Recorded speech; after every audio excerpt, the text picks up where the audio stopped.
frequency in content marketing. Hi, I'm Brian Pombo. Welcome back to Brian J. Pombo Live. Let's talk a little bit about frequency, shall we?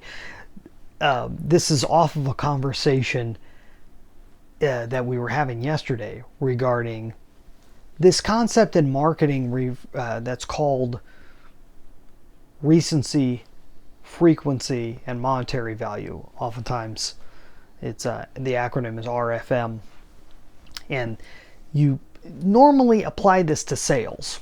So in terms of sales and in terms of lists of people that you're selling to, you're looking at how recent they've bought from you, how frequently they bought from you, how often, how many times, and then how much they're buying from you in terms of monetary value, in terms of the number on the dollar, right? So how does that apply to content marketing? How can we apply these same things? So yesterday we talked a little bit about recency. How recent have they been back? Not that easy a thing to track when it comes to content marketing. Eventually you can track it in terms of sales if you have a pathway for them to get to purchasing something via content marketing. But let's talk about frequency, shall we? Frequency is how often.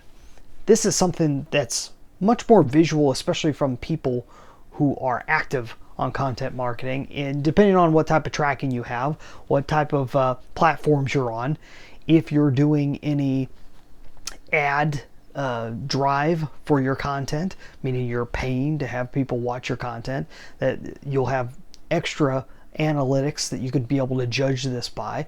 But the whole idea is, how frequently do people watch, listen to, read the content that you're putting out there? And you can see this a lot by comments. So people that like to chat a lot and like to put comments on your posts, wherever they may be, in whatever format they may be in, that's going to be a really leading qualifier. In some cases, you can see views on certain platforms, Facebook and other places, depending on where you specifically place it and how you place it. If you have a group within Facebook, you can track a whole lot of that, a whole lot more. You can see what type of activity you're getting off of that group. That's going to be very different than if you're just throwing it out there on a page somewhere. But once again, these things it all depends on the amount of tracking that you have. But watching for frequency is going to be a common thing in content marketing. You're going to want to see how often that person is interacting with you, how often they're doing something that's trackable. And really the amount of people that are doing that is going to be more powerful than anything else in terms of frequency. So hopefully that makes sense. Tomorrow we're going to talk a little bit about monetary value. And this is a little bit difficult when it comes to content marketing, especially if you're not selling something, but I've got a couple workarounds with that. So come on back tomorrow. We'll talk about that. In the meantime, go check out my book, 9 Ways to Amazon Proof Your Business.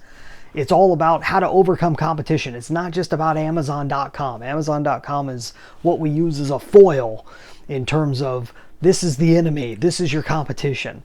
They're kind of the uber competition. What everyone sees as the ultimate competition is Amazon.com. It's the one that can fight off anybody for the most part. And if you're really fearing competition, you're going to want to take a look at this book, 9 Ways to Amazon Proof Your Business.